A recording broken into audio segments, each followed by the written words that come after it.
هغه ورځ ما د غم ورځ وه چې ما د 22 کال د دوی د شهادت زیری راباندې وسو دغه زما د خوشحالۍ ورځ وه چې دغه زیری م راباندې وسو چې زما د دوی واده وکړه کېږي یعنې هغه غم به هېر کړې چې د زوی د شهادت غم به هېر کړې چې اوس فقط د ژوند ګډ ارمان دې څه شي دی؟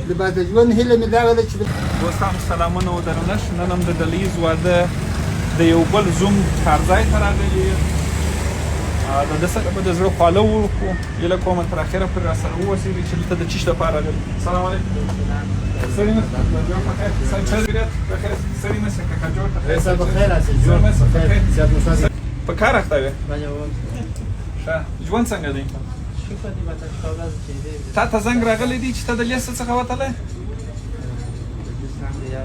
د دفتر څخه نه دی راغلی؟ یا نه دی راغلی.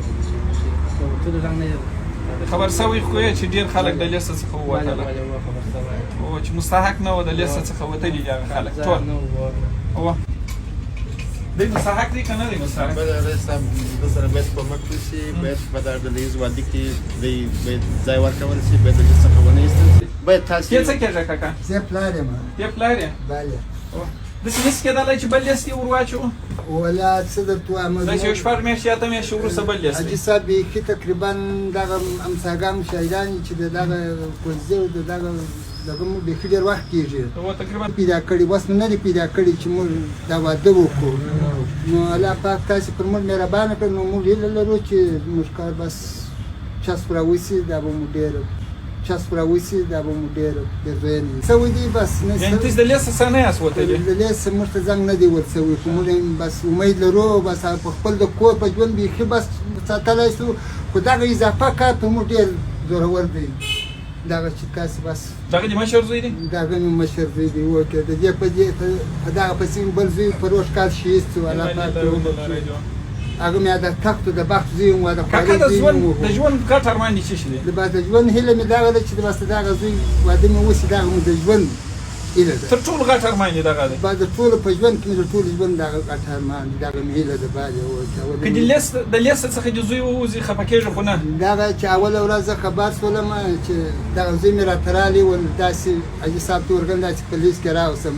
هغه زما د خوشحالۍ ډېره ګټه ورځ وه. نو که چېرې دا کار وسي د لیست ووځي، هغه زما د ژوند ډېر خفګانه ورځ. الله اکبر، خدای دې وکړي.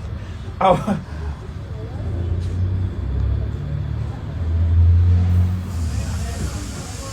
والله ستونی مې ډک شو. ډېره جالب شی دې راته ووایه. او که اوس کارت ورکړو، مبارکي ورکړو، څونه خوشحاله کېږې؟ ډېر بس هغه ورځې لا ډېر خوشحاله کېږم. لکه دا اوس چې تاسې دا خبره وکړله چې هغه بله ورځ خوشحاله وم، هغه ورځې ډېر خوشحاله کېږم. ډېر خوشحاله کېږې؟ یعنې ډېر خوشحاله کېږې؟ ډېر خوشحاله. څونه خوشحاله کېږې؟ بیخي بس د ژوند چې یو انسان ولري په ژوند کې، هغه ورځ ما د غم ورځ وه چې ما د ځوان زوی د 22 کال د دوی د شهادت زیری راباندې وسو، دغه زما د خوشحالۍ ورځ وه چې دغه زیری م راباندې وسو چې زما د دوی واده وکړه کېږي. نو ته باور وکړه دا به څونه خوشحالي او دا یعنې هغه غم به هېر کړې چې د زوی د شهادت غم به هېر کړې چې اوس مبارک.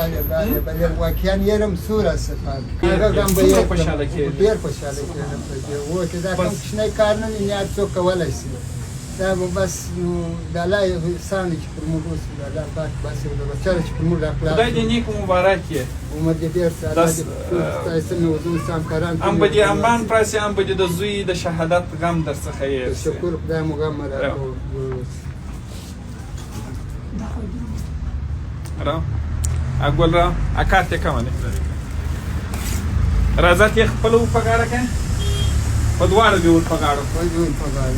بسم الله الرحمن الرحیم. خدای دې نیک مبارک. نو چکچکه به ور وکړو. دغه دې ګل دی صحیح شو او خلاص کیک به هم درته درکړو. کیک د انډیوالانو سره خورې که کور ته وړې؟ یا داسې نو نه کېږي دا انډیوالانو اکړي. عادات دغه دې هم کیک دی. دا دی کاکا اوس خو به خوشحاله شوی. اول خوشخبري چا ته ورکوې په کور کې؟ زنګ ورته ووه.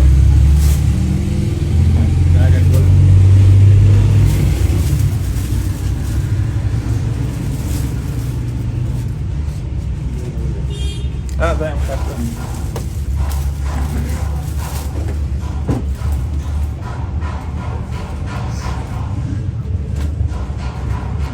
نمبر څخه ورک شو. ډېر خوشحالي څه ورخطا شوی خو به نه یا مخکې وجود دې رېږدي ښه ټلیفون یې کار نه کوي. د مور لاسونه دې زما لخوا څخه ورمچ کړه او زما لخوا څخه مبارکي ووایه. نور مو خپل آمادګي سره ونیسئ. په 2.5 3 هفتې کې به انشاءالله د واده غږ در باندې وشي او راتلونکې هفته کې ستاسې د کالو د بوټو د دیو دپاره مو راغواړو. د خیر سره خدای دې بیا هم نیک مبارک کړي. قدم دې درپسې بختور کړي. قدم دې درپسې بختور کړي. دا د انډیوالانو دیم دفاع وکړله نو انډیوالانو دیم سخته دفاع وکړله. یک نقم ساگامی نکنم در رقم کرده او دا ښه اخلاق دغه ښه شی. خدای دې نیک مبارک. قدم دې خدای پاک درپسې بختور کړي. خیر